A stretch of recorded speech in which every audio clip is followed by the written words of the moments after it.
Okay, so you should be back up. We are live.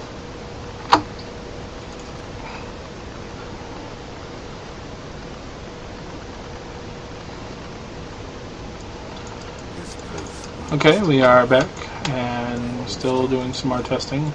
We tried to edit the resolution, but unfortunately the resolutions that XSplit outputs and the resolution that this monitor can reach are not the same, so it was cutting off a lot of the screen, so we just went back to the next resolution that seemed to work the best.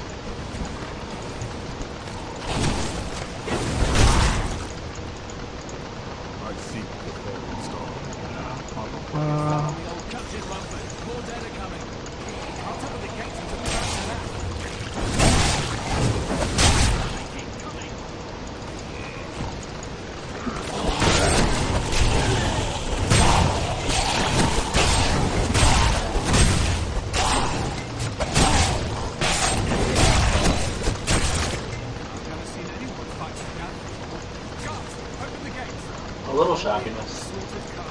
Yeah, there's gonna be a few hiccups, but as long as like the majority of the thing is like it's not like constantly choppy, because there's still a lot of stuff with Justin TV that could be an issue.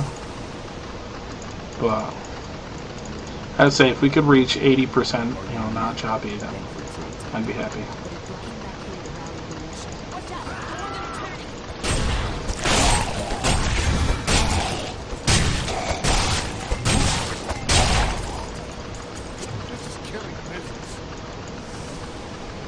I can hear you click. So you might have to move the microphone back. Where's your shared journal? Should have been there. Your journal is right on the table. Oh, they moved it. It used to be in the back room.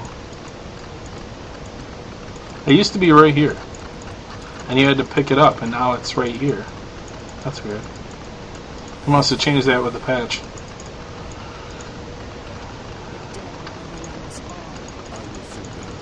Do you want to move the microphone back? I can hear you clicking. Is it really loud? It's distracting.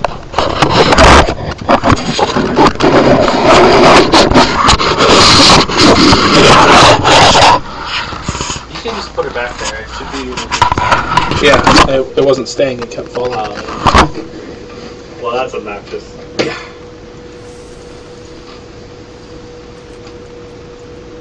Can you hear it more now? Okay, that's better. Okay.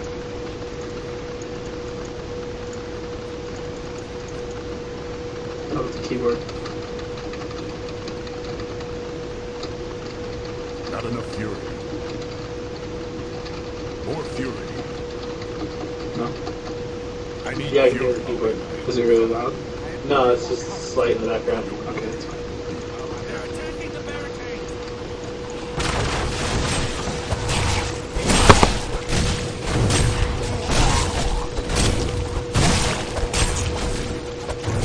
Okay, so I guess we can talk a little bit about things that we're going to be doing. This stream is going to be dedicated to a multitude of games, but for the most part, we are waiting for Diablo 3 to come out, and when that comes out, that will be the majority of our content. We're going to release any kind of information that we have based off of the game, such as patch releases and any kind of balance fixes and stuff, any new content. We're also going to be going through the game. As soon as the game goes live that night, we're going to have a group of people leveling to try to get through the game as fast as we can, without sacrificing too much of storyline and stuff. We still want to be able to see most of the game. We don't want to just focus purely on being like the first person to get to the highest level, but we want to be leveling pretty quickly. We're going to provide any kind of content we can for the game to, help people out in harder difficulties. Talk about different character builds and balances and stuff, and good group balance and dynamic and everything, so you can work on those harder difficulties. Unfortunately, since we don't have access to those difficulties, we're still actually going to be learning a lot too. But we want to maintain being on the forefront of that group that has that.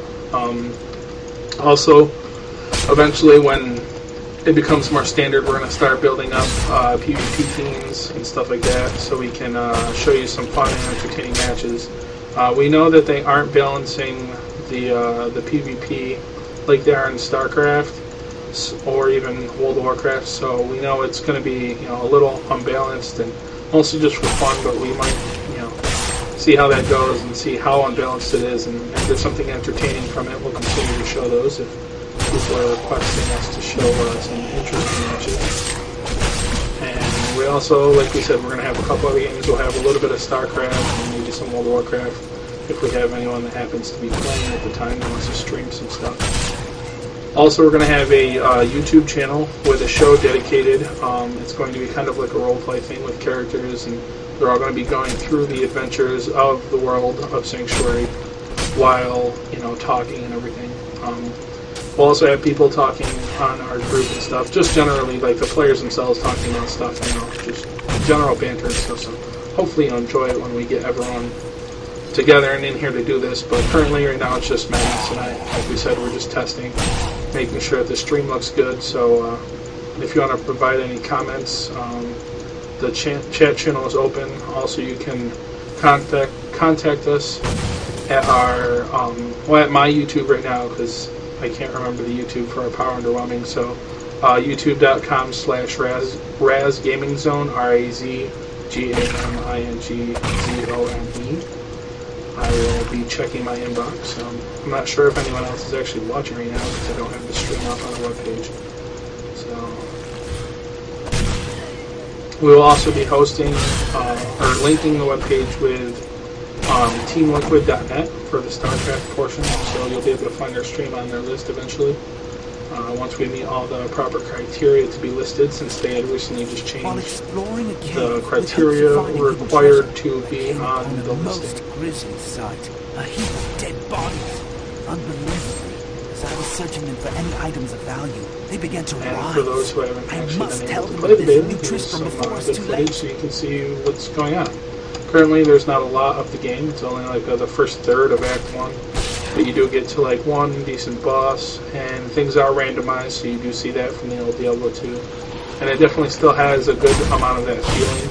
I remember when the game was first announced and they released some footage and stuff, people were worried that the game seemed too nice and friendly and cutesy, and you know, it didn't look like, you know, the dark Diablo 3. But you know, just this beginning Tristram Act shows that they definitely they've been working on that artwork and making sure that it definitely has that gothic feel to it.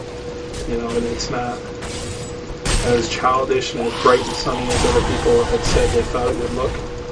It does look, I think, a little like, I think the granular aspect that Diablo 2 had is gone, but I believe that was more of that we're advancing in the graphical quality of games. So it is a different look, but I think it's still a positive change rather than a real negative.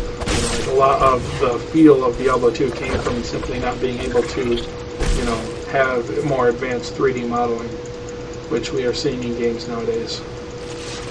But you can still see in some of the trees, you know, people hanging from them on nooses and stuff. So I don't think that'll be a problem, especially since we only have a small portion of the game. There could be tons of different textures and palettes and environments that they could show us.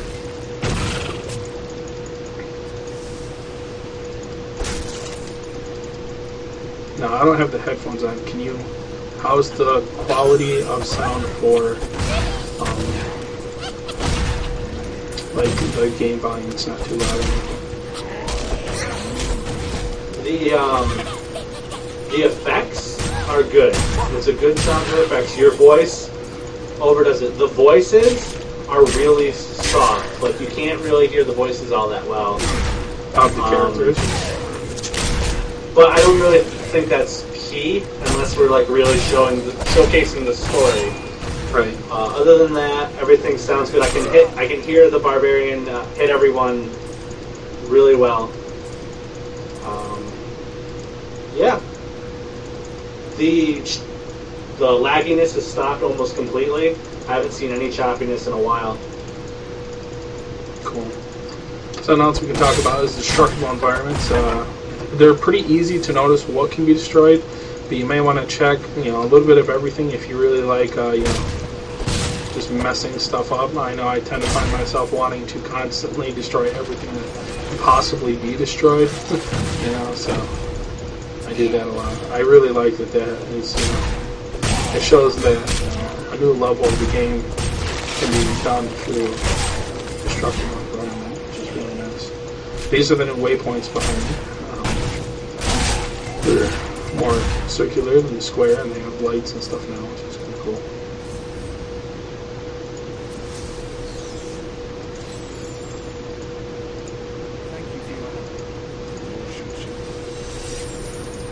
Also, this is the Nephilim altar that they were talking about with your skill pane. You can open up your skills and you can change them at any of these altars within the world.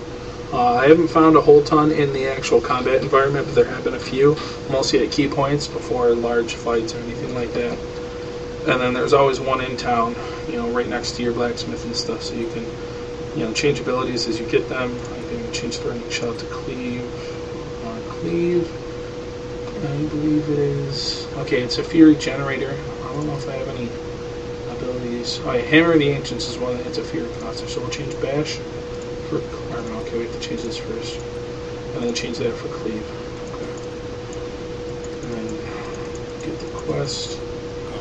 Leia's going to follow us to go do stuff with her mother. Also, for those who haven't been following data, the Nephilim altar was originally by that well, right next to your stash, but they moved it next to the blacksmith now, so it's a little more accessible. In multiplayer, it was a little hard to click sometimes. It was kind of tucked away, and now it's much more convenient and easier to access when you come out of the waypoint. So once I generate some sufficient fury, I'll show you the Hammer of the Ancients. I find it cool, kind of hilarious, the kind of things you can do, because with the rendering and stuff that happens in this, monsters go flying when barbarians hit their abilities, so it's pretty cool.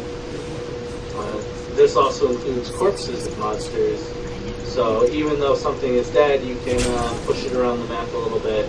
I know for the Twister, that the wizard can cast, you can actually chuck bodies along with it, and they will follow the path of the Twister until it's over, which is kind of a fun effect.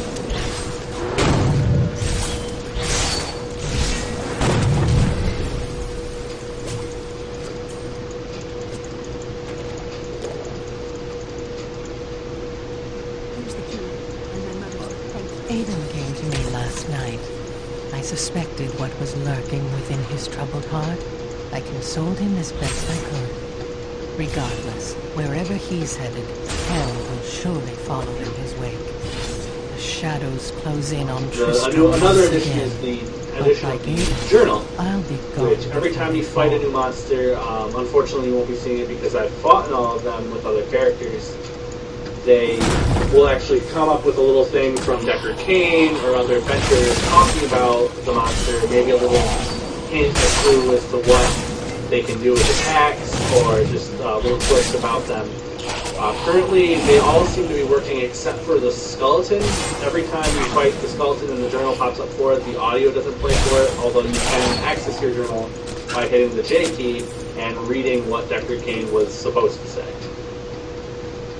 J key's not bringing up the journal there, buddy. You lied. Oh, I the lied. J key doesn't bring up the journal. What was it? Is it, I got inventory, quests, and journal. That's Q. Oh, it's under quests. Okay. I'm sorry, I've been playing Skyrim too much. It's my bad. Unfortunately, I got my beta key right as I got Skyrim, 2 days after Skyrim, so I've kind of had a gamer's conundrum, as it were, as to, do I dive into beta, do I dive into Skyrim, do I make time for both? And I've been trying to make time for both, but unfortunately, I haven't been able to figure out the controls for either game. They just kind of blend into one. Oh, you remember that area that I told you that Birdie and I went to and that you didn't know where it was? Yeah. It was this thing right here. I did find it eventually, actually. Yeah, I didn't do it for this game, so it does... This part is randomized too, which is nice. Yep. Also, there is another randomized quest later on where you can either access a jar of souls and then you have to survive like forest if you need the decking. I'm getting a lot of lag right now. But that might be just from TV. Because the audio is good, the video can't catch up. Yeah. Yeah, there's no lag on this side, so. Yeah, it's literally, the video has paused now. I'm not seeing any new video upload. Oh, here we go. We're back in. And back to where I was, the other quest is where you have to access certain tombs to find bones to replace them to where they were originally, because they were robbed, and then you have to fight a elite monster each time you access the wrong one. And we're back with.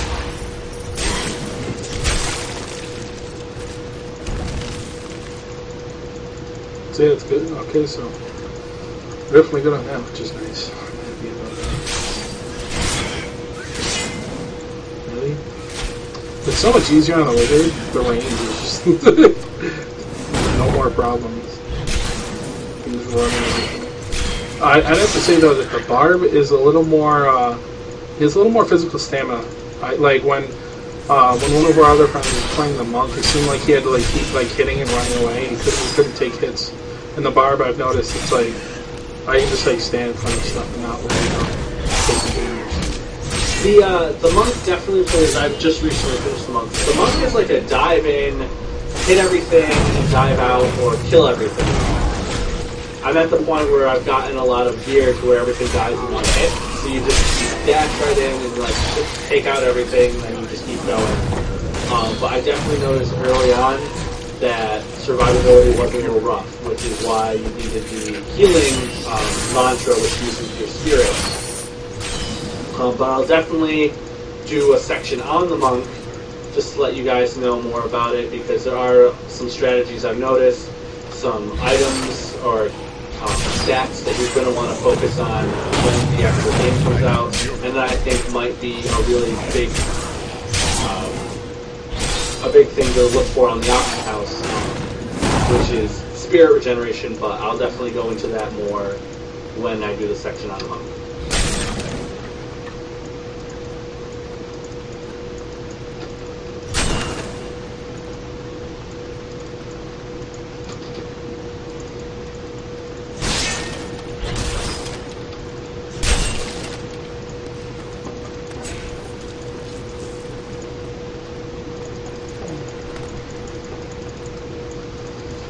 I'm going to sit closer to you so the mic will actually pick me up better. It is picking up pretty good, so we could actually do a setup like this, where one is watching the stream and making sure it's running properly, and we can actually both comment on it. Yeah. It's just I'm not getting picked up as well as you are, obviously, because you're right next to the mic. Yeah. So I want to make sure that we can hear both of us at a good volume, because I'm probably on par with the actual effects going on. So, out of all the characters, which one do you like the most? They all have a different feel. I haven't played the Barb yet, and I haven't fully played the Witch Doctor. They each have a different kind of playstyle, which I think is really unique to Diablo 3, that they didn't have so much in Diablo 2. It was mostly point, click, use your special ability, and like they had different special abilities and different techniques. However, like, for instance, the wizard is kind of a point and click. Like, you just kind of let your magic go. As far as a more visceral feeling, I actually really like the monk. There's a lot of different buttons you have to click at once, a lot of different abilities you can use in tandem that really make you more effective and makes the combat a little less right click, left click, right click, left click. Fortunately, I have that Razer mouse, so I can use axis 1, 2, 3, 4, 5 just on the mouse itself. Yes, I'm shamelessly promoting it because it's fucking awesome. Yeah, I definitely have to say that's the one good thing. Like, if you're a person that doesn't have really stellar keyboard skills, getting the Razer Mamba would be definitely something for you, because it can make this game. You can literally play the entire game through a mouse if you have enough keybinds. And since the Mamba has that keypad next to it, it does make it a lot more fluid if you're used to that style. Some people, like myself, I use keyboard a lot because I play a lot of StarCraft and I played a lot of World of Warcraft PvP and stuff, so I'm very used to a keyboard. But for people who like more mouse control, that'll definitely be a good investment for this game. Oh yeah, definitely. And it's good to use in tandem with the keyboard, because now you don't have to worry about hitting the upper numbers, and you can focus more on the letters that you need to actually change. For instance, in Skyrim, which I suggest you all buy immediately, is I no longer have to worry about switching out my fast, my quick, quick access. So like I can switch my fireball spell with my healing spell really quickly with my mouse while still moving around with the keyboard, because my hand is still on WASD and I don't have to make that switch. I can do that while moving still, and that's very helpful. But yes, shameless promotion for Razer Mouse, the Naga. It's amazing. It's really nice, comfortable, and works extremely well. I've been very pleased with it. Because as you can see, other than does this game even auto-equip? No. No, it doesn't. So even since the beginning, I haven't had to actually equip anything. While it may seem a little slow, trust me, when you start putting items on characters, you get a lot stronger. I went from being on the wizard when I had no items, and I'd have to shoot like 3 spells to shooting like 1 spell at a time and just destroying things. Now, like we said, it will scale better later on, so they do say the game definitely will be a lot harder. So don't think that the game is going to be completely easy, because Act 1 is easy on the easiest difficulty. And definitely from watching some of the special monsters, I've been able to tell that it is going to be a lot harder simply by the dynamics that they create. And once those dynamics create or cause higher damage or different effects, it's actually going to change the gameplay quite a bit. For instance, there's a lot of elite monsters in here. We'll go with Plague, for instance. One of the Plague leader will actually leave a cloud of poisonous gas. And if you stand in that gas, you start taking damage. And they took it from WoW, in which the longer you stand in it, the higher the counter will go up. You'll get a little counter on the bottom right-hand screen saying, oh, you're taking poison damage, and it'll increase, which also increases the rate of poison damage you're taking per second. So you kind of have to avoid that. And once you implement that with a bunch of monsters swarming you, and you're trying to get out of there, but they're surrounding you and you can't get out, it could actually create some really interesting gameplay. There's also, what I've seen is teleporting. I'm not entirely sure how that's going to be used. Maybe to catch up with you if you're running away, or to kind of make you chase them a little bit, or dodging. Another one was Arcane, in which they have a ball of Arcane, and it fires a laser that slowly circles around, and every time you kill a monster or its minions, it creates that ball for so many seconds, and if you stand in it, it does lots of damage. So you really need to avoid that, and that can be really tough when you're being surrounded by other monsters and you're trying to fight everything, and then playing dodge the blue or purple laser of death.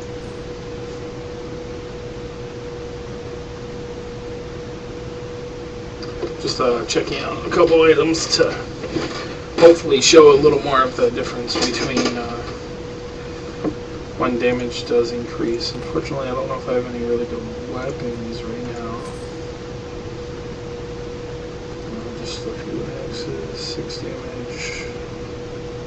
If you're new to the game, or if you're new to streaming and watching this, you'll also notice that the items change their appearance by what character you are. So as you can see, whatever he just put on, the cloth tunic of thorns currently, it's a bare chest with the war paint and the necklace.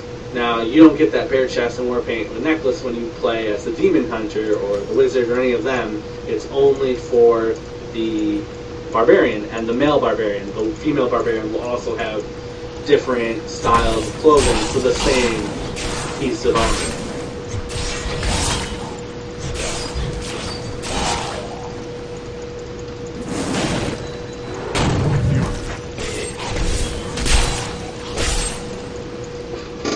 Even now, with the weapons that aren't really that good, like we have a couple of magic weapons probably in our stash, but even with just the regular, weapon with just a little bit of a DPS increase, I'm already noticing a big difference. Of course, I also equipped 2 weapons instead of one, so my attack speed has increased also. I'm now wearing a shield. I don't really think you need a shield in all of this, at least the beta.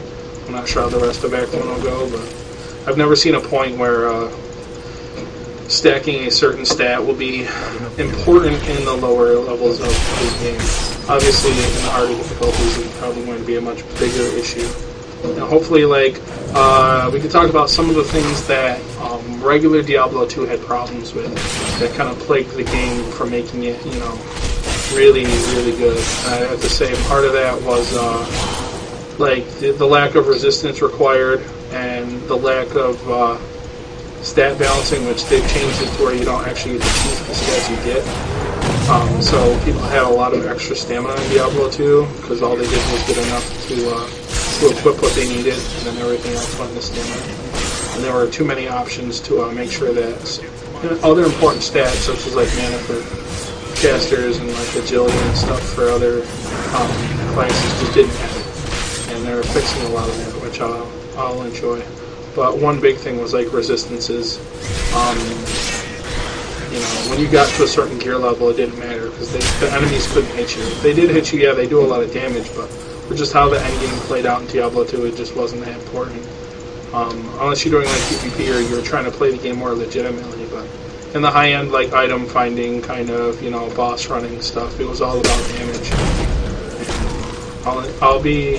It'll be interesting to see how that scales later on and if that becomes more important.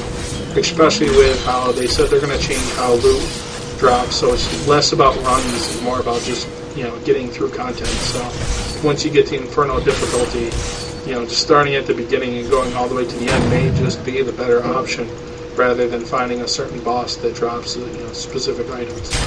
Yes, I do recall that they said epic loot can fall even from mundane creatures, though it's a lesser chance. You might have a good enough chance just going around killing things instead of spamming killing the final boss. Yeah, so it'll be more about quantity of monsters killed rather than specificity, which will be interesting. Yep.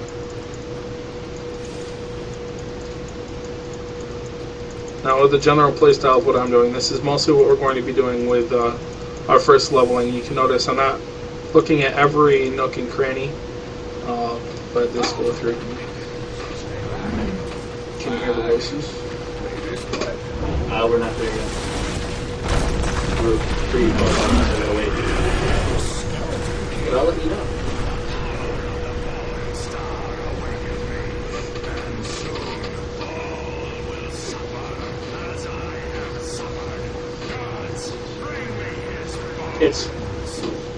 It's definitely much softer than the effects volume. So you might want to increase the voice volume just by a little bit.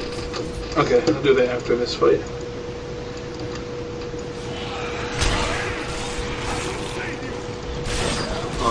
Definitely what I've noticed by playing single player and multiplayer, there are definitely stronger builds when you're with other players and stronger builds when you're by yourself.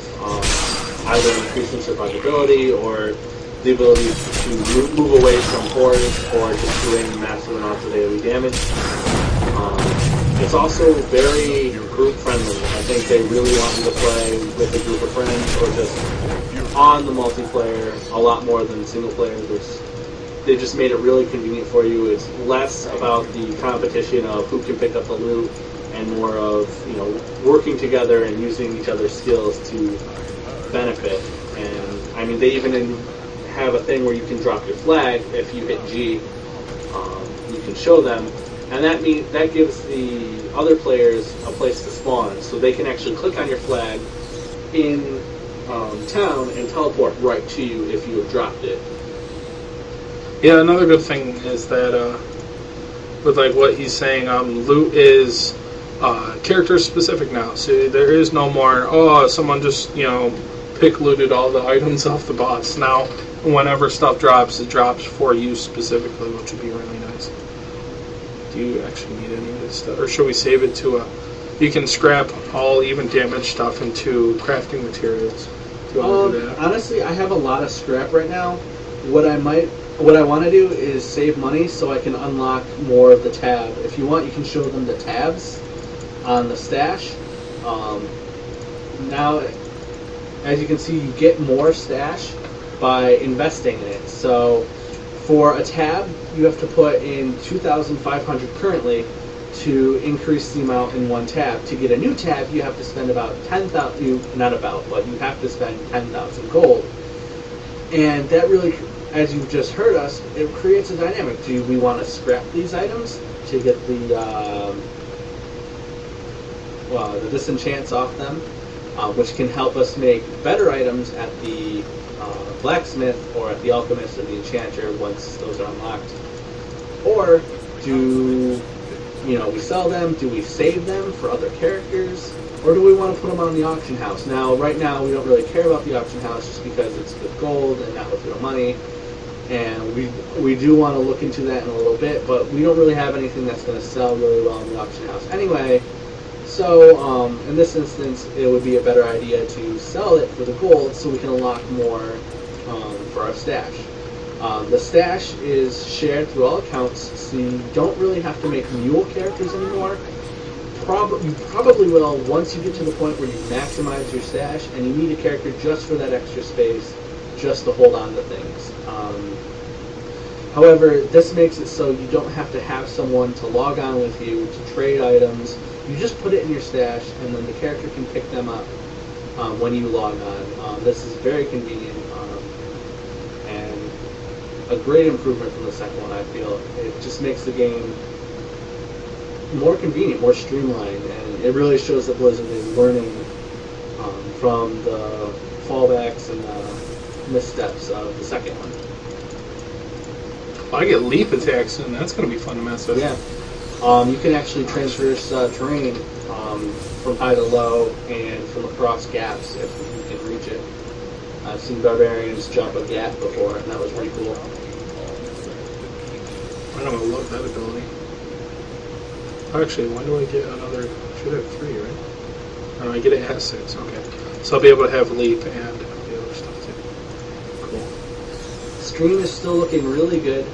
We've gotten a couple choppy moments, but generally I would say about after the initial heavy choppiness, probably about 90% has been really good, really clear.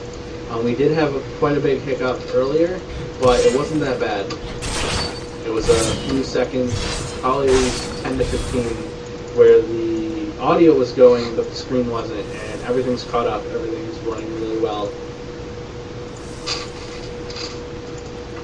So, once I get that better monitor, it might be possible for us to stream in 1080. I'm all confused on where I'm supposed to be going now. I think I'm supposed to be going on here. Like running back to places I don't even need to go.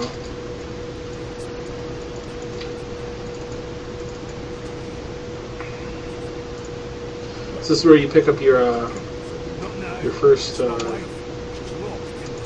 vendor, like, well, trainable vendor. There are a couple like regular merchants and stuff that you can buy some stuff from, but there are the 3 trainable vendors that they talked about, and this is where you do a quest for him, and then you can train him.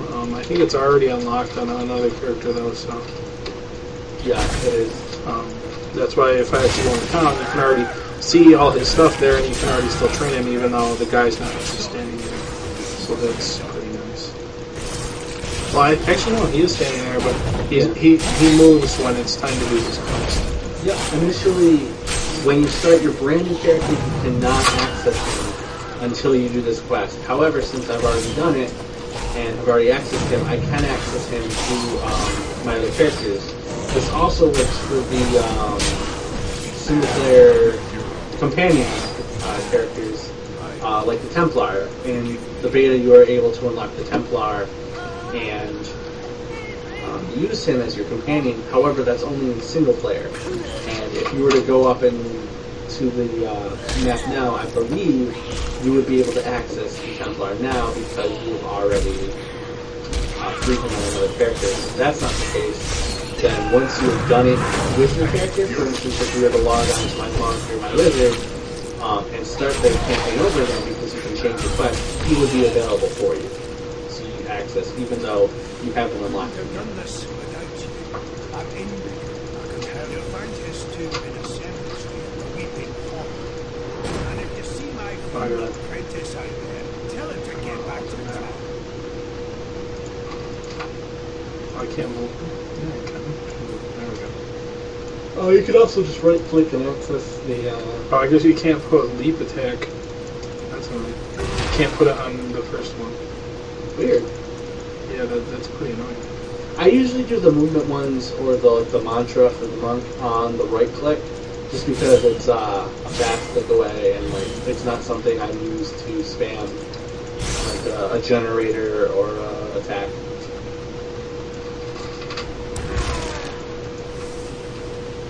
It's kind of sad it's on a cooldown though, but it's still really cool. Yeah, all the movements are on a cooldown. The only one I've noticed that the Demon Hunter, his isn't on a cooldown. However, it uses discipline, and there isn't a discipline generator, so you can only use it so many times before it just burns through all your discipline. And you have to wait for it. I thought the monks was. I don't think the monk's dash was either. The monk's dash isn't really. It isn't a good movement unless something's there. When you use it, if you're not targeting a creature or an enemy, what he'll do is he'll dash a couple feet and then pause and then go back to walking.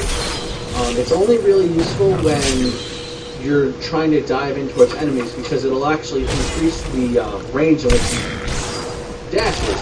So say if someone's like far up ahead of you and they're fighting monsters, you can actually dash to them. But if you were dashing and you didn't click on a monster to dash towards, you just dash a couple feet and it won't actually improve your movement speed. But that does cost spirit.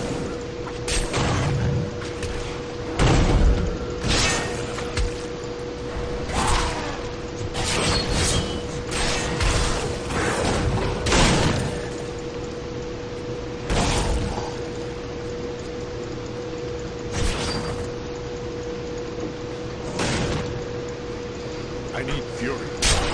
And I don't believe they have unlocked teleport for the wizard. Yeah, because it's too high level, right? Yeah, I believe that's Maximum level is 13.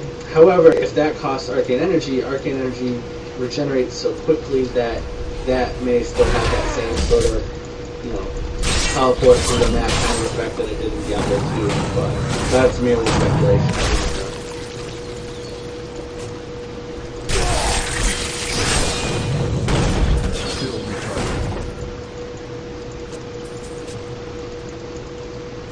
So as far as I can see, this leap goes as far as you can click.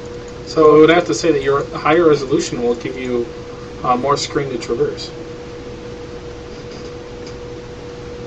That's possible, yeah. It's also good for avoiding stairs. So if you have to go downstairs and you want to jump on top of enemies, you can just leap down and it'll actually transverse levels of height.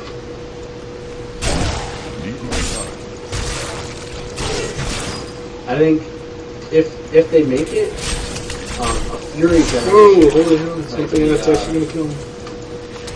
A really important stat for the Barbarian. This is the shocking one. You probably, if you play Diablo 2, you know it. It's that same annoying, if you hit a creature, it generates a bunch of little electrical bolts that gets you ridiculous damage.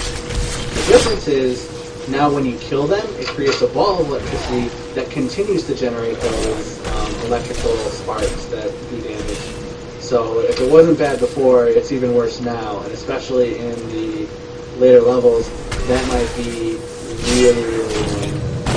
I would say it's already annoying now. I'm not going to die.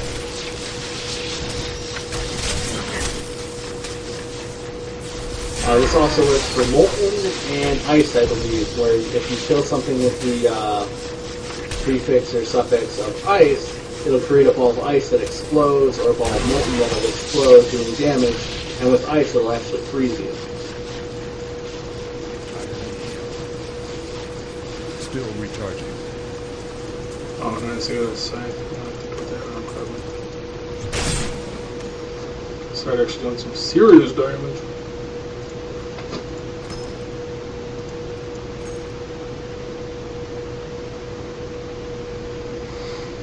Hunter stuff.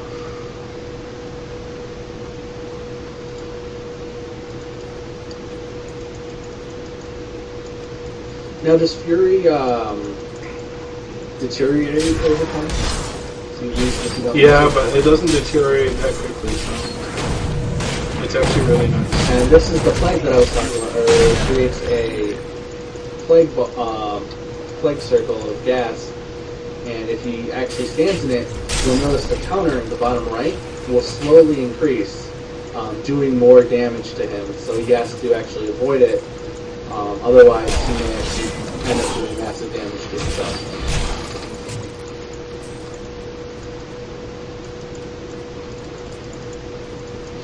Health potions are on a timer, which, as you can see, can be a little difficult sometimes, but I actually kind of like that. I think it makes the game feel a little more strategic, even though on the lower levels, like we said, it's some classes, the game isn't that hard. Like on a wizard, I don't think I ever felt like I was going to die, because my range is just so hard. Yeah, I like that health potions are on a timer. It definitely makes the game feel a little more scary when you're getting low on health and you already used a health potion. You can really run away and figure out what you're going to do next. Right, and like they said with the health clubs, trying to make sure to position yourself properly to actually be able to use those. There's also another stat on items, a magical property that will increase the radius in which you can pick them up, including health globes and items, or not items, but gold, so that for leveling, or for soloing, or even just for playing on the higher difficulty, that might come into play a lot more, where you want something that increases your radius to the point where you don't have to be that close and you can still pick up a health orb, because surrounding that health orb is a group of very powerful enemies.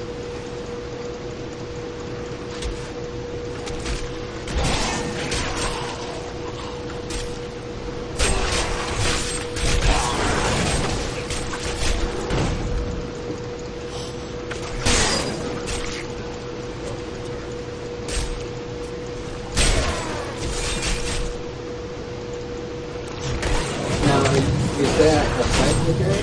Yeah. Now that's traditionally a double-handed weapon, so you can hold double-handed weapons in one hand now, right? I actually think it might be a sickle. Yeah, sickle. So a sickle is a one-handed scythe. So they kind of cheated on that. Fair enough. Like, we want a cool scythe, but we don't want a big two-handed one, so let's just make a sickle. That might be... I'm pretty sure the Barbarian can do it, but I'm also pretty sure it costs an ability or a passive or something. I actually don't think I've seen any two-handed weapons yet. If you go to the blacksmith, you can craft some if you want to test it. I have plenty of common stuff and magical essence. Or whatever it's called. Yeah, once I don't have the stone yet, or I do. Okay, I do have the stone recall. Yeah, you get that much earlier now. Yeah. Originally in beta, you wouldn't get that until you, I believe it's when you get the crown for Leoric to be able to access the Leoric and make him attach himself to his skeletal body.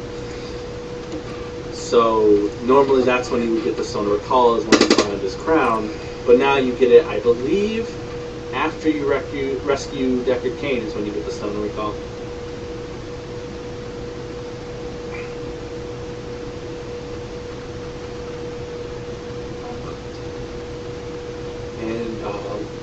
Definitely pick up pages of training. We're almost maxed him out for training, even though now he just creates things that you can't use because they're level 20.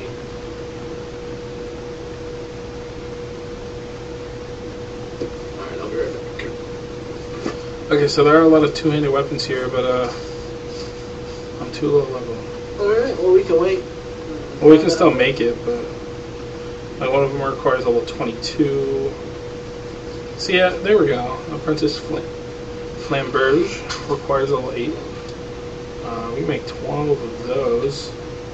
So, do we want to go with swords or a mace? No, that's level 20. War axes, those are let's see, it adds vitality, increased attack speed, and random property.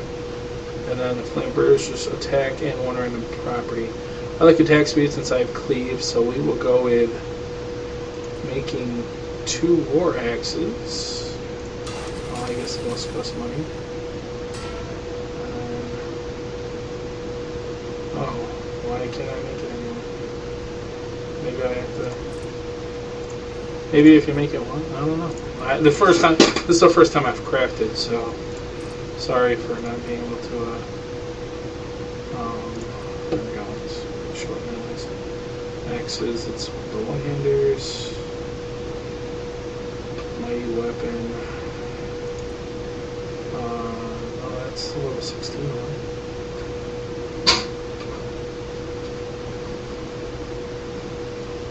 Okay, I don't know why. That's strange. Why it does that. Yeah, it's still there, but it disappeared. Interesting. Okay, so make another one. And oh no, okay.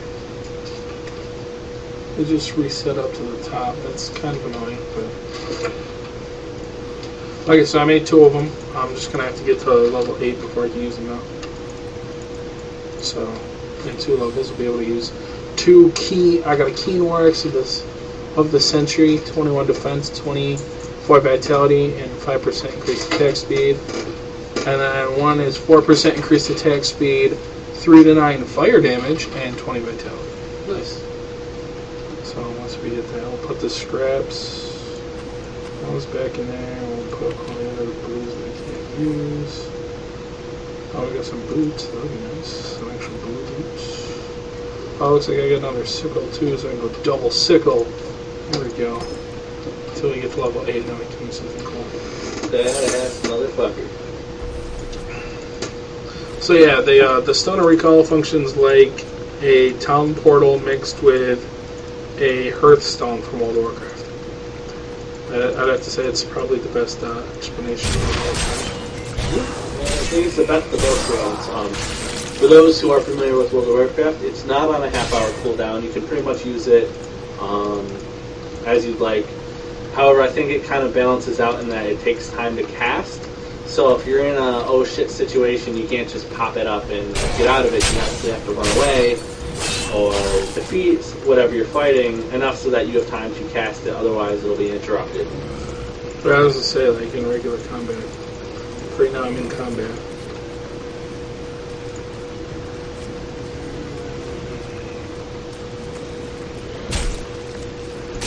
And as you just saw, it is interrupted, so you can't just pop it out to get out of a shitty situation. Yeah, and there's no super protection bubbles like in World of Warcraft, so you can't pull a paladin and just hand a protection out. I also like this too because, yeah, it was nice to have an item that would cause you to do town portals. However, it takes up space, and I think it's just unnecessary because towards the late game we just bought them and it didn't really matter. It was just a waste of inventory, and I think this putting it in its own slot and making it time really balances everything else out, and I think is definitely a positive change from D2 to D3. Yeah. Let's see. Okay, I can see it on my screen. Let's see if we can get to it. Yeah, that's a really good. You jump super far. I wonder if there are any pathing issues with jumping over different terrain now. Like maybe there's some terrain that you simply cannot traverse. I think if it's off the map, you can't do it. Because like, there's a lot of times where you'll see something lower, like when you're in the catacombs, you'll see a lower platform, but there's no actual way to get down there. It's just more for effect. I don't think you can leap onto that. But I mean, I haven't tried it, and since it's beta, there might still be an issue with it. So it'd be interesting to test.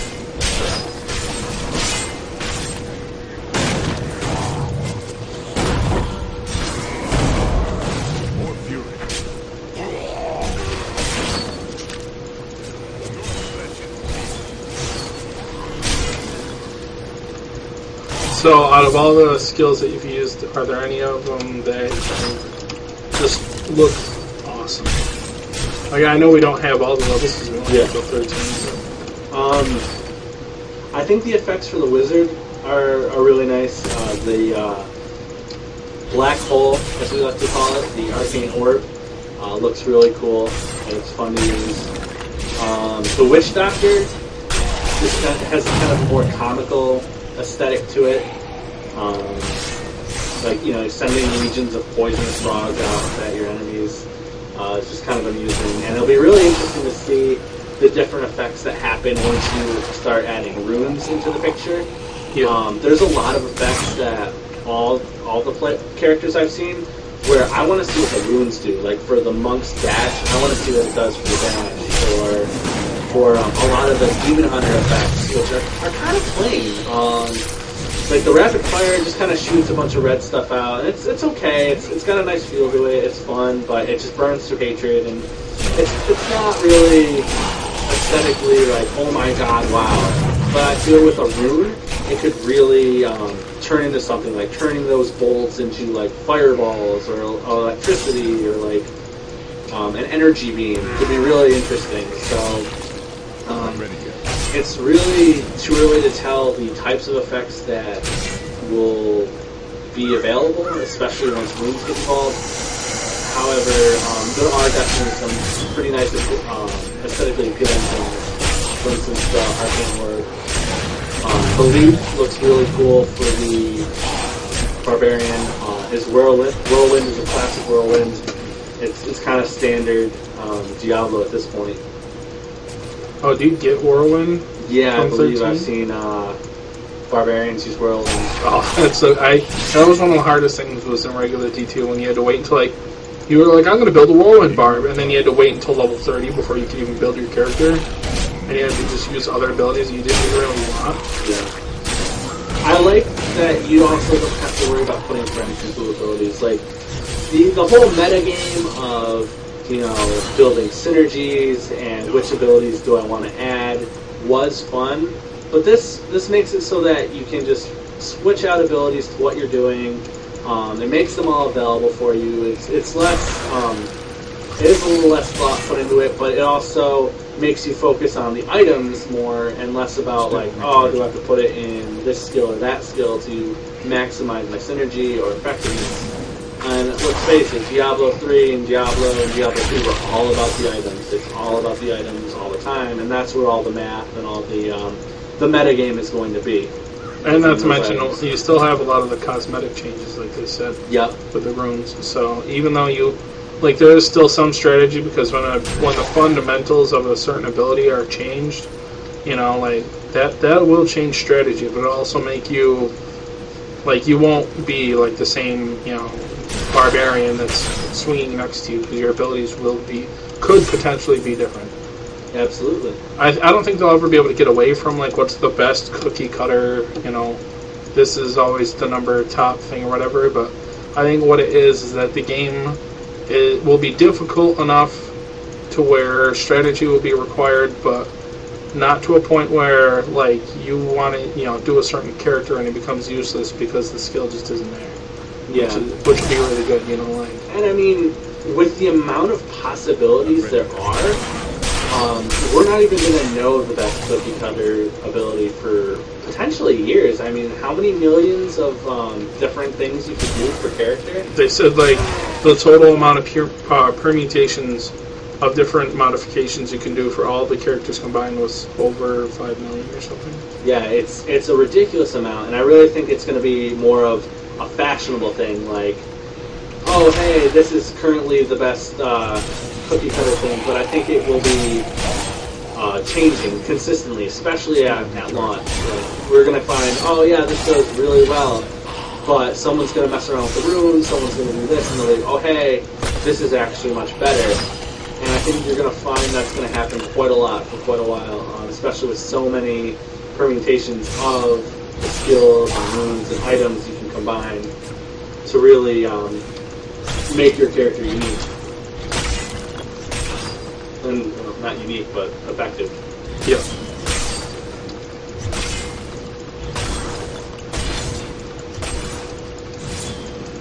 Also, some of the other basic information, if you don't happen to know it, is that there will be 4 people allowed per game.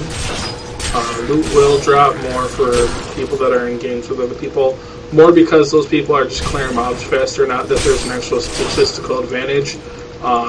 Like a higher percentage of loot dropping from each specific monster because of that, but since loot does drop individually, it's just you're going to acquire more loot with friends, so they're definitely making it where you want to, group of people.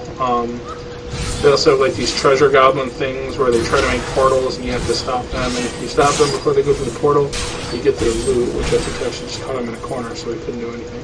But they normally run around and they're kind of, difficult to keep up with, but generally when they open their portal you can always interrupt them and get them, so I haven't seen any time where I've ever been like, oh no, I didn't get the treasure.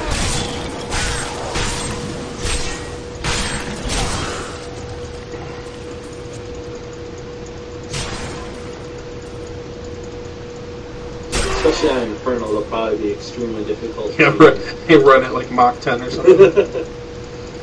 You're lucky if you can get one. That thing is running faster than Freight Train. How do you catch it? Probably immune to like snow and movement and stuff too.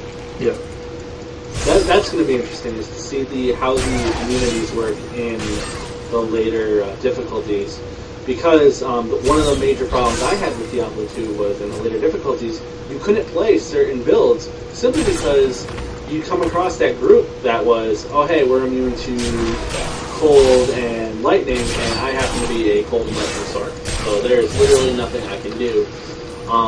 Which is why I think the changing of abilities through the Nephilim altars is probably going to be very effective at dealing with that. It makes it so you can play throughout the entire game and still stand a chance of doing damage to things that you've been speccing towards. It might also cause a slight problem though. Like you're going to have to actually think about your loadout before you go. Because like if you get into a fight where you don't really have the option of running away and you don't have any abilities to defeat them, so you're going to want to go with a more balanced thing instead of just min-maxing one specific. Yeah, way. That's true. And I mean, it's going to come about where once you've played through the game enough and you're basically putting it on farm, you're going to know in advance who will be able to switch out then, but initially it might be more difficult. This is actually the purple beams of death that I was talking about earlier. Every time a minion dies, you'll notice there is a blue orb, and the actual big boss, the one in yellow, will actually will actually leave orbs, and then when it dies, it'll leave another one. And those do, even on normal, a lot of damage. So they're very scary, and definitely in later levels I can see that being a really a big obstacle to overcome.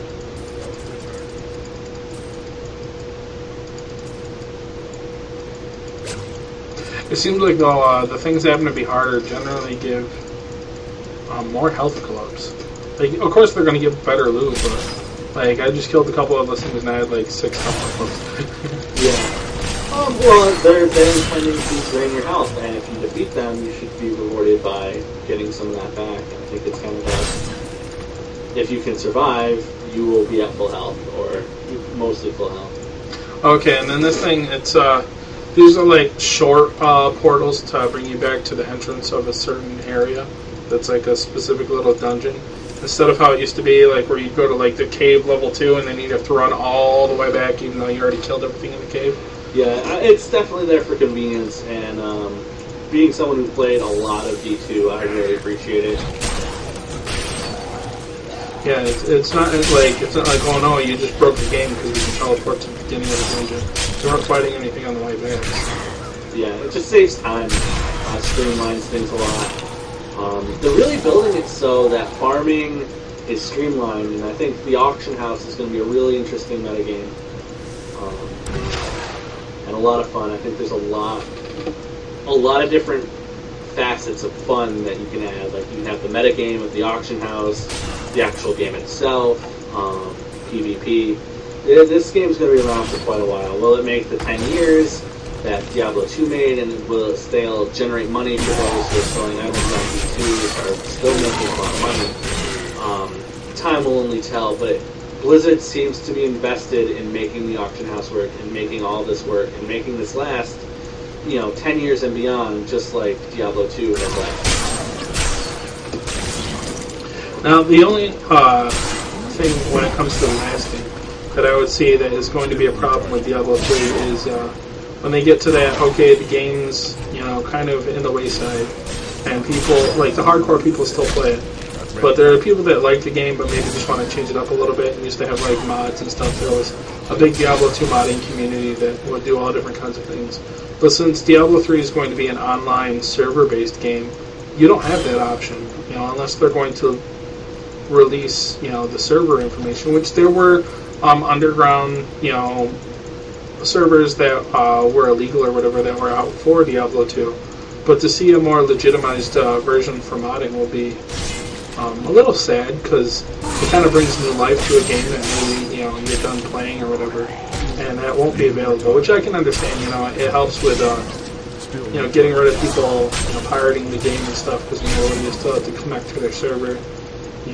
But I did have a lot of cool mods that I did enjoy in regular Diablo 2 after I was done playing the traditional Battle.net kind of type of game. So. Yeah, that's a good point, and I think it's definitely there because now real money is involved, and you don't want player accounts to be hacked, and then, if they've been doing really well in the auction house, lose all that actual tangible money. However, maybe this is speculation, and maybe this may come in later on, they could do something like StarCraft and be able to run maps and kind of include that whole map creation thing like they do for StarCraft 2. Yeah, that would be pretty interesting. That might be a possibility. You might have to beg Blizzard for it. But, there's already a Diablo game in StarCraft 2, just using the map creation and the campaign settings that I think someone has made. So it's definitely a possibility. Whether or not they actually do it or they unlock that sort of thing is, up to Blizzard. Even if it's even possible, I don't even know. But I would definitely like to see something like that too. However, I think they intend to be releasing several expansions. I believe at least 2 more. They seem very invested in this, and I think they're going to try and make it last as long as possible. Oh wow. He does a lot of damage to me. He's usually not this hard. But then again, I've been playing mostly range. With the monk, I was able to heal through it. I think if there's a Fury generation stat that constantly generates a small amount of Fury, that might be huge for players to get. It's actually it's almost impossible to get out of his range. Not enough fury. Your health potions are not on such a high cooldown where he's still beatable, but like the other characters, I literally just mowed this guy down. He wasn't even hard.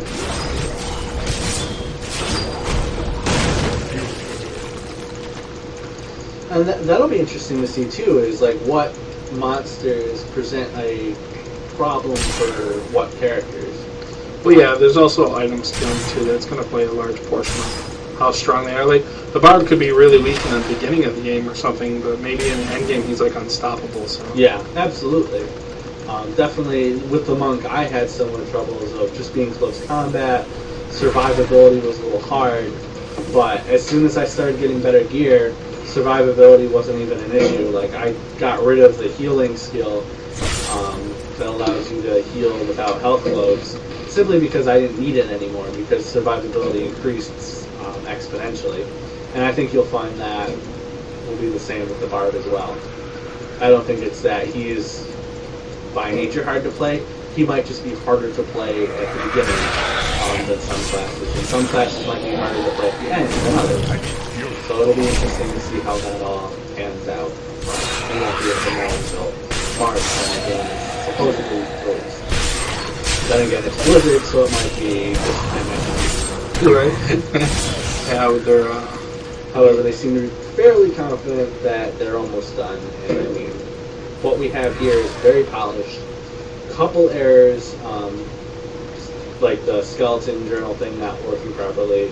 But other than that, like it's generally fixed. I think a lot of it is going to be number crunching, making sure a class isn't so ridiculous that everyone's just playing that one class because that one class can survive Infernal with ease.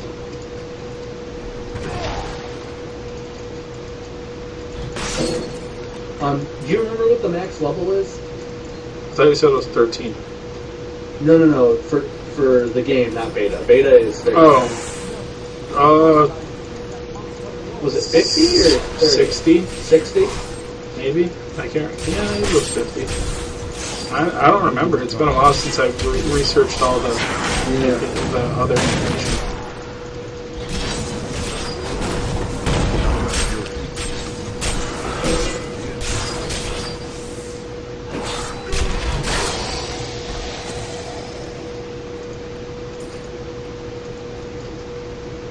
Yeah, there's something around there. Well then, time to go get our axes. Oh wait, I already took them with me.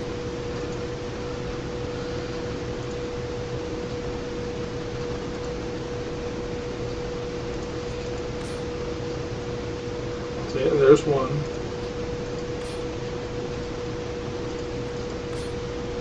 So no, you can't dual wield. Once you get a passive skill, which will be at level 10, well, why don't we look through the passives and see if that's available? Yeah, I can't even look at it yet. So. Yeah, you'll have to wait till level 10. But I'm pretty sure there's probably something that'll allow the Barb to hold two-handed weapons in one hand. It's kind of a classic ability of the Barb in Diablo 2, and I don't think they're going to take that out.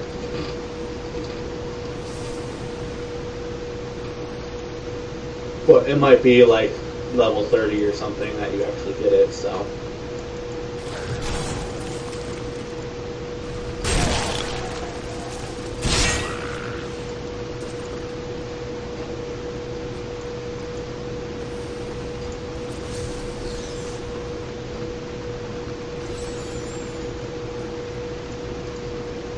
You found the crowd. You don't get into it. It's good to work with you. You as the day was placed upon the Black King's head. Oh, we got ground stomp. Ooh. Only generates fury if you have him. Yeah, I think that's something they changed. Demon Hunter, if you just like shot with your hatred thing, it would generate hatred before, but I think since the update, you actually have to hit something in order to generate hatred or spirit or fury. And that's also an interesting dynamic, the idea of generators and spenders. Yeah. I think that changes up the just pure mana-based classes. I mean, even the wizard uses arcane power, and the witch doctor is the only one that uses mana. Which I don't really know the difference between arcane power and mana, but I guess it's just a class separator, more of an aesthetic thing. Well, they're still different because arcane power constantly generates it. But what I'm trying to understand, well, yeah, but mana doesn't regenerate nearly as fast. It only does for the first few levels, but eventually becomes more of a traditional feel when you get higher level. Yeah. But what I wonder isn't it just like energy, you know, and they colored it differently? Is it really that, you know, ooh, we came up with this cool new resource when, you know, like this, the numbers may be a little different, but for the most part, that's how the feel is energy. Yeah. You know, like, I can understand Rage for the Barbarian, and I understand that they tried to do Rage a multitude of ways before they finally came up with just, you know, the more standard version of it, so that was fine. Yeah. You know, and I understand the whole hate and discipline, and that's, you know, that's a genuine system. That one's, you know, the wizard one doesn't feel too special. Well, neither does the witch doctor. It's just mana. Well, yeah, but their whole thing was that they were saying that they wanted, you know, it to be a new, you know, individual kind of Yeah. thing, and I think they kind of missed the the point. Need more time. Yeah. No, I hear what you're saying, and I think for the most part they got it good. Like for the monk's spirit, like you get spirit, but you can't regenerate it unless you use a generator. For the discipline and hatred, you have hatred spenders and generators, and then you have kind of like a mana thing with the discipline that doesn't generate as fast as arcane power or the wizard's mana, but it's used for like the bigger spells that you can only get off once every so often. And the rage is nice because you build it, but you don't have a constant pool of it. It's constantly deteriorating, so you have to constantly build it up and keep that going so you can spend it.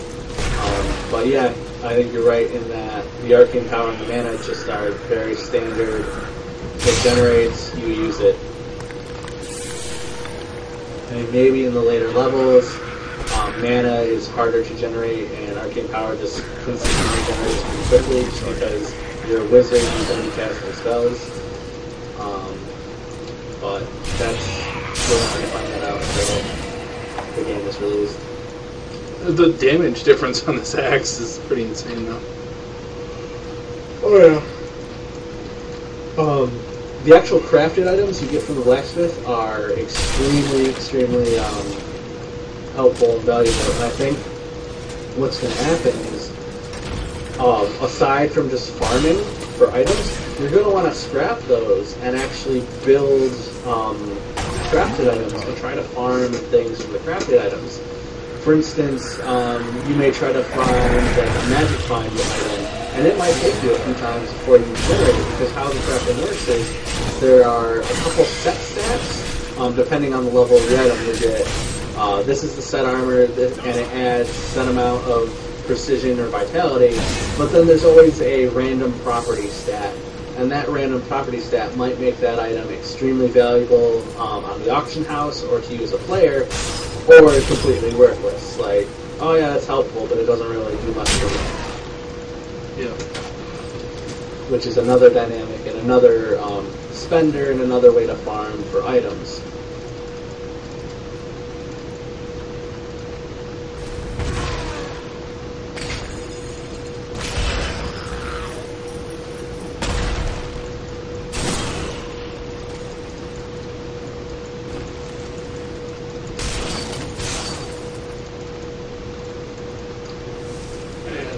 Cathedral level 3. I guess there is somewhere. You can get stuck on like stuff. Yeah, can you like accidentally leap into things and not be able to leap as far as you want? Yeah, I've done that a couple times.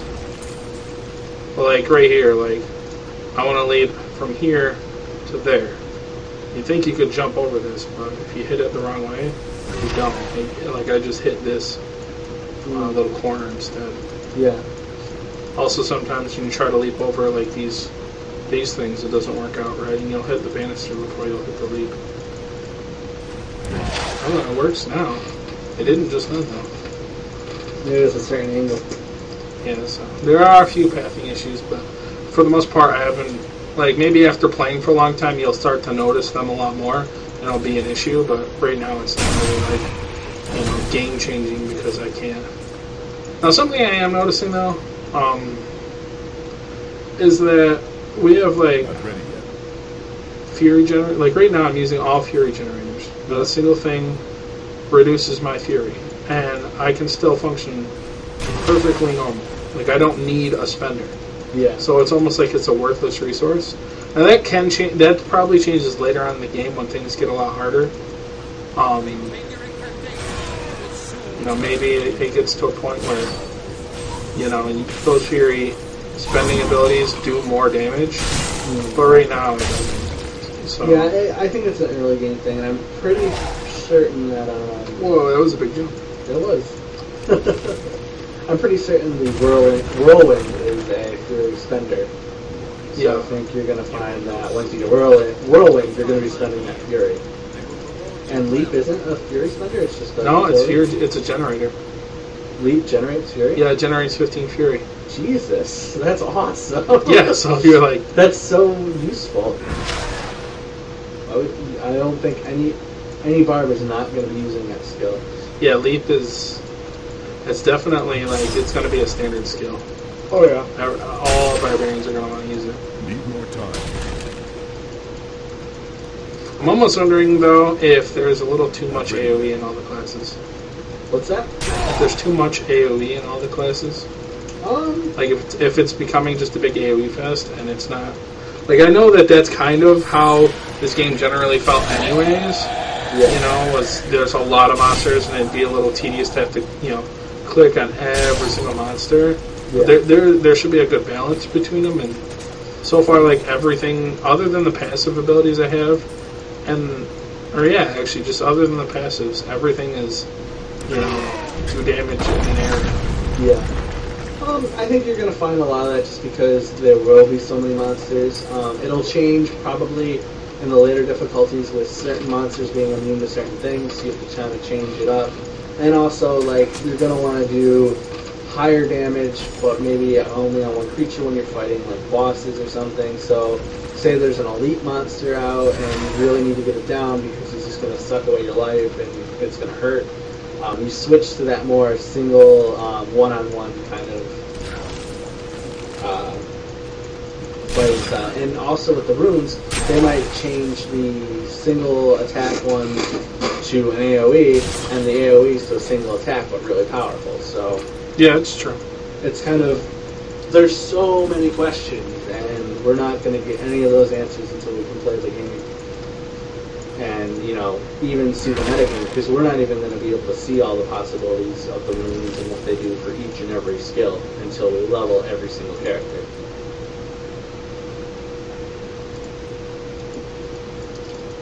And now you've unlocked the Templar. I can't get rid of him yet, though. Oh yeah, you have to do his little side quest thing. Yeah. Right now he's kind of an NPC. Well, yeah, he's an NPC, but he's not like a hireling like he was, like they have in Diablo 2 yet, because you have to actually do the mission for him, and that mission enables you to progress in the story and unlocks the person for you to hire. I do know that originally they were saying this is only going to be a single-player thing, but that now they're going to make it to where you can do it multiplayer. I don't know if you can do it in the beta yet. You can.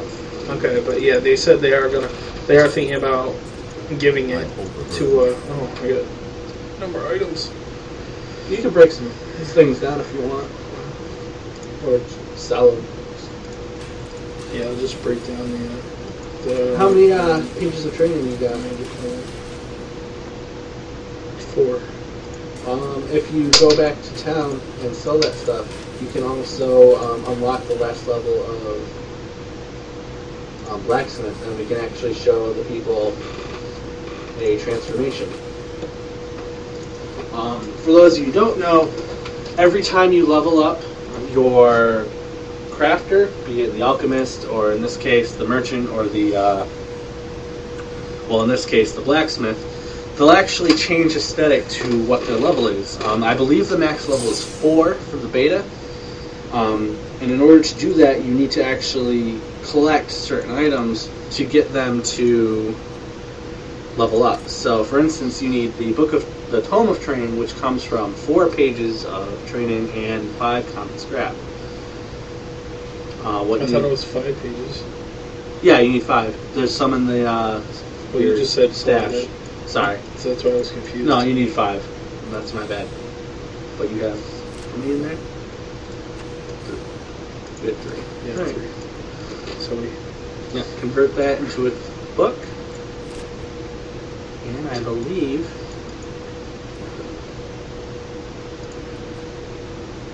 I can max them out. Oh no, I just maxed them out. I'm sorry.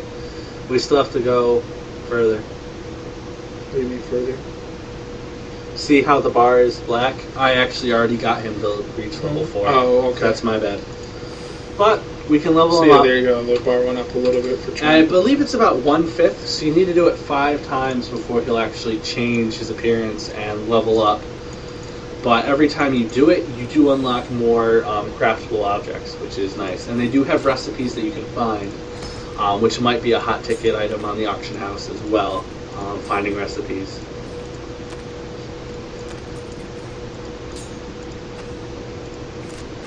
Let's see, also, if you guys notice, things aren't all unidentified now. So when you get a common magical item, blue item in this case, they're actually already identified for you, which is really nice. They've really cut down on the identifying, but they also made it so that identifying is actually exciting. When you do have to identify it with a yellow item or a rarer item, and it makes it more exciting because now you're not just doing, oh yeah, I'm just standard figuring out what something is. You actually have to find the properties of a better item out. And I mean, it keeps the identify scrolls in the game, but doesn't make them so you have to carry like 20 of them at all times just because you're coming across so many blue items. Ooh, what's up there? It's shiny. Bracers.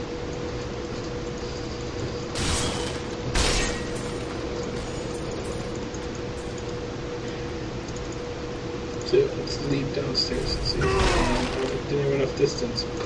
I guess let's wait for it. We'll try like right at the top of the stairs.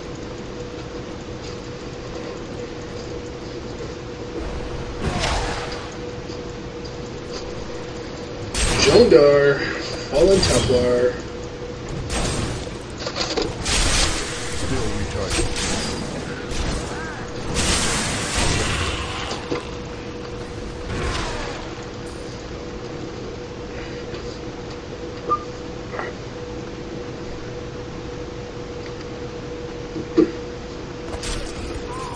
Oh, you killed him anyways? That's kind of mean. Betrayal can never be forgiven because he's a real paladin. Right. That's an inside joke. Then onwards we go. Fight the skeleton king. And, yep, I'm using him. I don't know if his items actually transfer per character though. Oh yeah, I've never equipped him. I've equipped him with my wizard, but I don't believe what he holds transfers per character. Which is a little annoying, but I guess it kind of makes sense.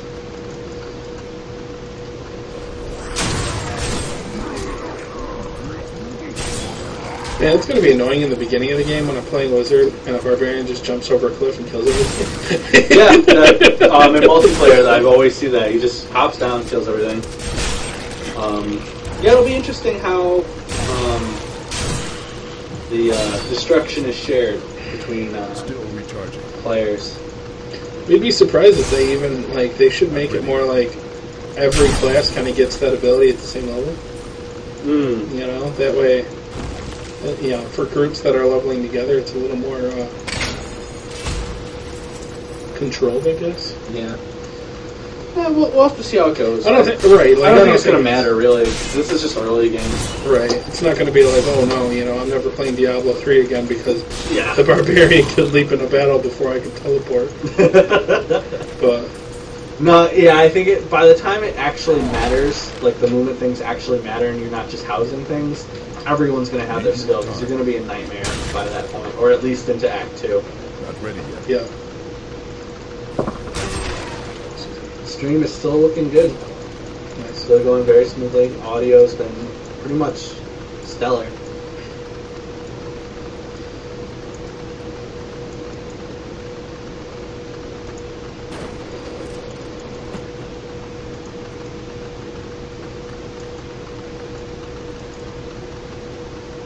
Actually, a little confused where where am I supposed to go? I didn't see a door and it looked like that was the end of that side. I do like how they have a constant mini-map, though. That makes it very helpful. Still And recharging. it's not, like, right in the middle of your screen. And Well, you you can could- still bring it up if you want to. You could move the mini-map in Diablo 2. Oh, that's true. Just a lot of people actually didn't know that in the beginning. So they always left it right in the middle. And I was like, why are you... Oh, no. I left it in the middle, and then what I did was I lowered the Need more time. intensity on the center. Yeah. So that way you could still see along the walls, but you wouldn't lose where you were. Yeah, that's what I did too. Well, I like the setup. It's very clear. It's definitely nice to look at. Oh, there's the freezing orb. So once you kill a minion or the actual creature, they will leave behind an orb that'll give you a couple seconds to get away, and then it'll explode and it'll freeze in place. And then the actual shots that they do cause you to slow down and cause ice damage. I was to say, this guy's got more special characters than anyone so far. For me. Oh, of course, I've only played like 2 characters. Need more Yeah. time. Yeah, I think they've increased them a little bit more. Made them a little more available. So they add a different dynamic. You're not just hack and slashing them. You gotta avoid them, you gotta dodge them. Depending on what they're doing with it changes up the humdrum slaying things and throwing them across the room. Yeah. So I guess that gets more natural. You gotta avoid some ice bombs and some arcane blue lasers or purple lasers. Yeah.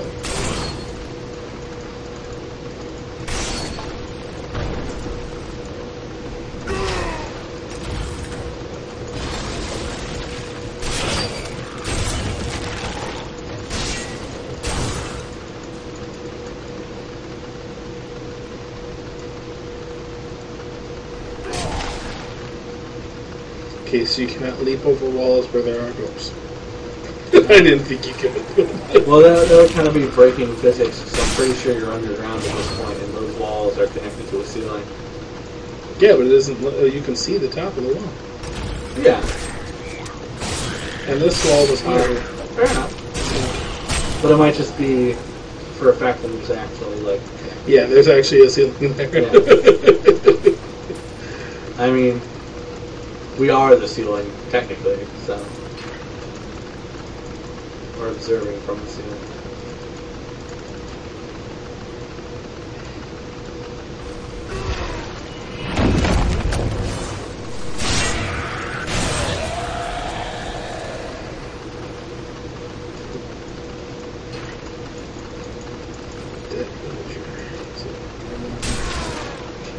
That'd be a good way to check to see, like, if you didn't want to actually look at the minimap, you're like, I wonder if that's an actual area. And you just try to leap down there, and then it's like, no. Yeah, that's true, actually. They kind of lead you to believe certain things that are... that's a blue, okay. The blues have different suffixes than yellows. Like some are ghostly. They do have flag is both. But I haven't seen many blues with arcane. I've seen them with teleport, and I haven't seen a yellow with teleport yet. Need more time.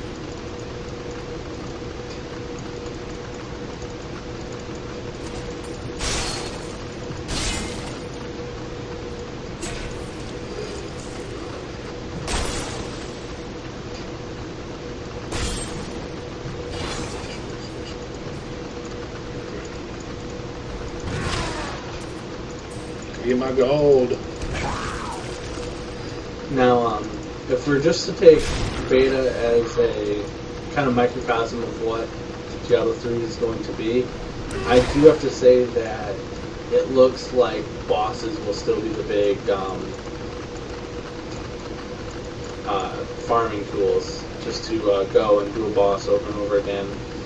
Simply because I have not seen a single yellow drop that wasn't from a boss. Well, yeah, that's also... Or from New York. That was from, like, this, though. Yeah. That's really hard to tell, just because, you know, the beta is a bit more scripted than... Yeah. No, that's than what true. the regular game will probably be like. Not to mention, I think difficulty may increase the amount of cool items. Yeah. No, I agree. I just got some rings, though. I don't think I've equipped any rings yet. Amulets are actually really, really rare right now. I've only come across one amulet in all the characters I've played. Yeah. I haven't seen any set pieces. I don't think there are any set pieces for beta, which is kind of sad because I would have liked to see at least one. Yeah. just to see how they function, like a low-level set piece. No uniques, just blues and yellows right now. I'm trying to remember. Did they, on the color scheme, did they actually decide on purples, or was it something else? For uniques, Yeah. I have no idea. I would like to see the golds again. I like that gold color. That was a nice color. I'm kind of happy that they kind of like switched it out though, Yeah. for like like colorblind control or something in this game. Yeah. 'Cause that was my biggest problem. Like I knew from all the names and stuff, so I was used to it. But before that, like when I was just starting to play Diablo 2, I people would tell me that there was a difference, and I couldn't see a difference. Yeah. Yeah, I think they've definitely made it more distinct colors for colorblind and make it more streamlined. So you'd be like, all right, well that's definitely unique. There's not a moment of question like, oh my god, did I get a unique or a rare? I think you got a good point there. But it's probably purple. I'm guessing that the set pieces is green, because that's a really distinct color, and Yeah, that's fine. I don't know. we're all used to seeing green as set pieces, but Yeah. that could very well change as well. It looks like they kept minor magical items as blue still, rares as yellow still, so they might not have changed the color scheme much at all, other than maybe making uniques a more distinguished color than gold, because yellow and gold are really close together. Yeah.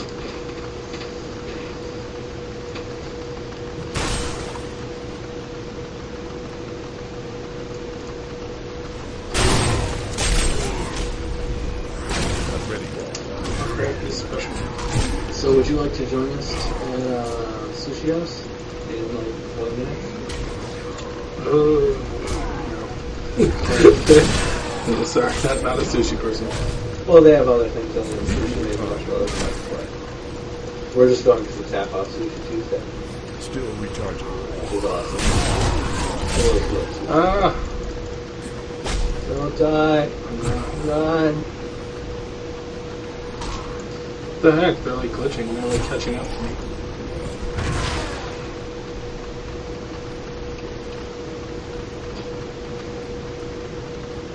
I won't do that. Ah, hit the potion. Hit the potion.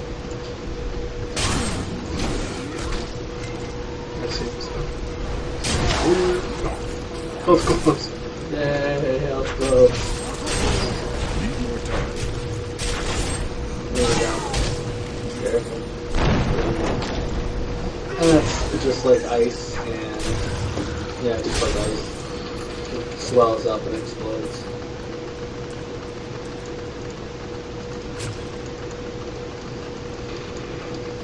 Yeah, sorceress. I would have just ran in there and threw the arcane ball or whatever and just demolished that. Yeah, right? It's really easy. Yeah, so far I've seen Wizard is so point and click. It's very basic. Oh, they had a wall there too. I could have cleared them all out without even having to do anything. I didn't notice. Do you know if you take falling damage if you're underneath the wall? Falling damage? Yeah, the rocks fall. No, you don't get damage from that. That would have been funny if you could kill yourself by dropping a wall on yourself. Yeah, I'm actually surprised they don't have some sort of repercussion for that. Maybe in later difficulties you do actually get stunned or you actually take damage, but right now you're just like, oh hey, several ton bricks fell on me, I don't really care.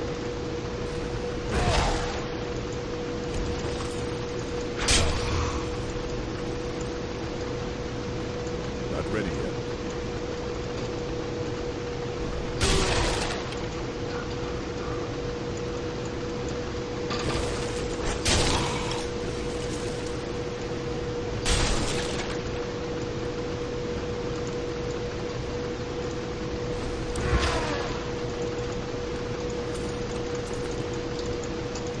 I'm actually Need getting more pretty time. close to the end of the day. Yeah.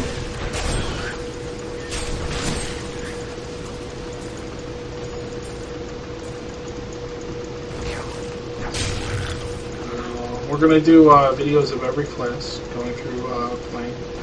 Sorry, I know this one's broken up to a whole bunch of different segments, but since we were testing the stream, we were unsure of how long we were actually going to go playing a character, and the Barb is one character I haven't played yet, so I figured I'd just do all the testing on it.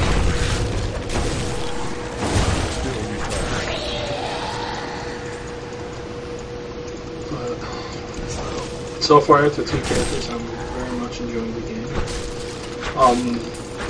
I guess we can talk about our scheduling and stuff. We haven't fully figured it out yet, but we're going to try to provide at least one good,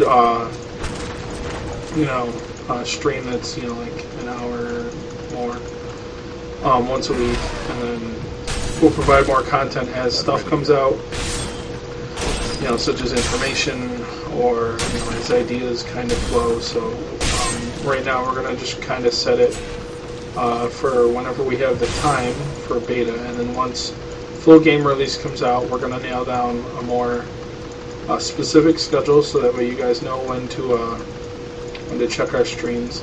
We're going to make sure to set up a Facebook and stuff during that time, so we'll make sure to have information on a place to go so you can check to see if they're streaming. You can also come straight to the stream to see, but that way if you're looking on Facebook or looking on Twitter, or you're on Team Liquid or something, you'll know that we're doing some stuff with the beta.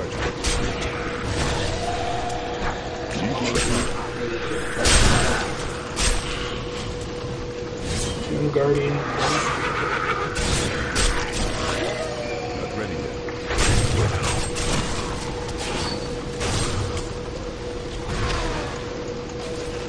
I will forever live in anguish. Still recharging. And are we going to archive these videos on YouTube? I believe that might be a good idea. Because we can have, we can do it right from Justin TV. Okay. So I think that would be a really good idea for us to have archives for you guys. That way, if there's something interesting, something you want to see again, you'll have access to it right away. now we can also save videos. Like we can save specific videos on our Justin TV account, but I'm not sure how many we can save. Okay. If there's a limit or not, I have no idea. Because I haven't streamed a whole ton of videos yet. So I feel like we should definitely save some of the better videos that we do. Maybe like a class introduction or like a couple like. well, no, I'm saying like we can either try to keep saving them on Justin TV, or we can just put them on YouTube. That's I think why don't we do both? That way, if people don't really like to use YouTube, they like to really use Justin TV, they can do that. It also makes it so that people who just happen across your Justin TV account can actually look at what we're doing and go to YouTube, or they have options on both ways. We can connect them through YouTube to Justin TV for a live stream, or if they just want to watch it through YouTube and just happen to cross it on Justin TV, they can go there. okay. Currently, I think this account's linked to Res Gaming Zone, so I'm gonna have to see if I can put on more than one account, or we can just adjust it to the Power Underwhelming YouTube, which I have to actually remember the information for. Yeah, whatever works. I mean, if we all do this under Raz Gaming, I'm alright with that. Okay. Because I know currently the Res Gaming Zone account has been around longer because I did YouTube before, so I can post videos that are longer than 15 minutes. Yeah, why don't we just do that then? I don't care that it's under a certain. Power Underwhelming is more of the future things. So Yeah. that's.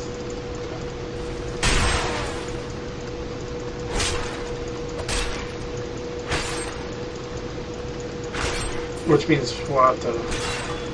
Well, with the amount of time that it's going to take before the data actually becomes the game, Yeah. we should have enough time to where the Power Underwhelming account can play videos that are longer than 15 minutes. I'm not sure what the criteria is for that. I think it's just time though. I'm not too attached to. Well, no, but I mean like when we're actually doing like our actual putting our streams and stuff, that's going to matter a bit more. Beta stuff isn't as important, but Yeah. when we're actually Alright, yeah, definitely. We can figure something out like that. I think we just have to post things on the Power Underwhelming thing so that they will see that it's an active account and will actually grant us more than 15 minutes. Yeah, that might be the. So we can. I'll look.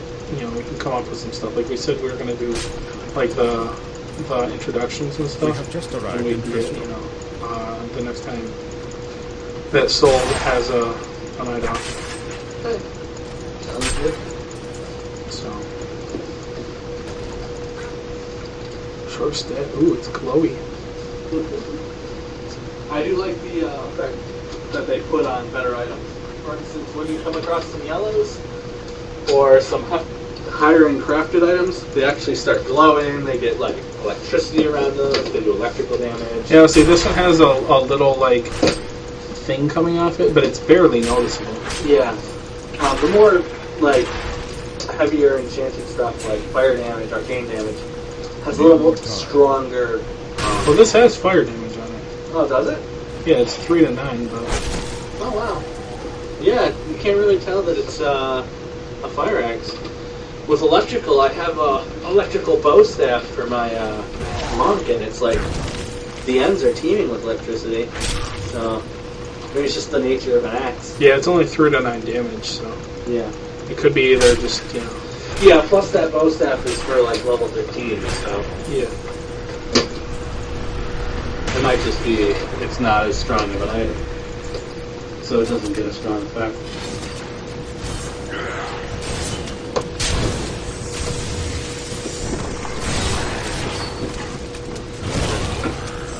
I can't wait to see what dye. Oh my god, are you kidding me? Coloring. So many guys shooting at me right now. That one's just done.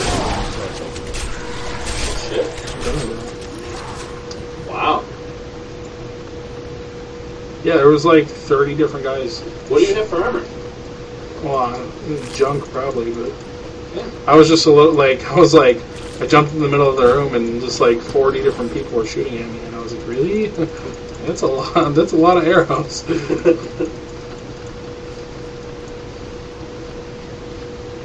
Yeah, like Magic Armor 4 just regular. Oh yeah. You don't even have a helmet or I haven't found any shielders helmets. or bracers.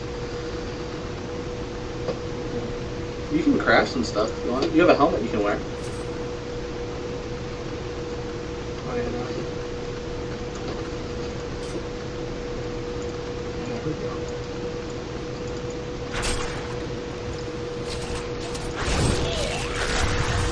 There you go. You can take some hits. What I like is when you level up, you actually create a damage wave around you and pushes everything back. So it kind of makes leveling up a lot more exciting. Not ready yet. That's a lot of archers. That's crazy. Punch that orb that you moved over there. Still recharging. Yeah, it was from all them. Oh I leaped in and I did the AoE ground stomp. There was like all these doors hadn't opened yet, Oh. so all the archers were just shooting me, and I couldn't reach them. I was like, oh come on, this is so mean. It's like they're cheating. On the sorcerer, you can just run in here and you can hit them before they even open the doors. Yeah. I literally kill all the guys on the inside before I even have to do anything with the code. You could actually just stroll right through this, Yeah. which is interesting. I think hopefully in the game they actually lock that door and make you destroy the pillars. Otherwise, it's just kind of like, oh, awesome, I'm just going to walk Well, through I don't here think and avoid this. it. No. Yeah, You can open you that can. one. When I started doing Leoric runs just to get some stuff, we just walked right by it. We didn't even bother.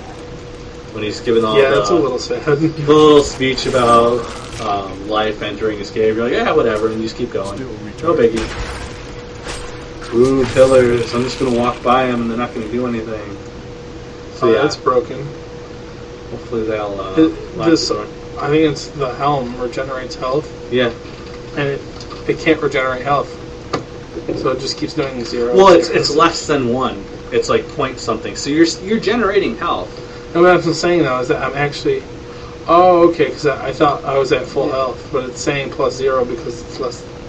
No, it'll actually stop once you're at full Okay. health, which is nice because it gets kind of annoying after a while. That's what I was saying. I was like, well, I thought I was at full health and it wasn't stopping. I didn't know I had like 2 health though, and it wasn't regenerating fast enough. That was hilarious. Well, do you have that leech spell on? Try to You should be generating health from killing things too. Yeah. Oh damn, it does even better. Yeah, leech is nice, especially for demon hunter, because eventually you just shoot so fast that you can generate a lot of health by killing things. All right, almost at the end. Yeah. I think we're gonna end the stream here though, because you're gonna Yeah. go to have some wonderful sushi, even At though half price. I do not enjoy any kind of Chinese food. So thank you for watching. We will, again, continue to stream as much as we possibly can. Anytime we happen to be playing some Diablo 3, we'll make sure to throw the stream up. I'm not sure if Magnus is going to stream anything else, but it is his computer, so you may see some additional content also, depending on what he wants to do. Yeah, I'll probably put some stuff out there for you guys. So this is Rosuriel and Magnus signing off.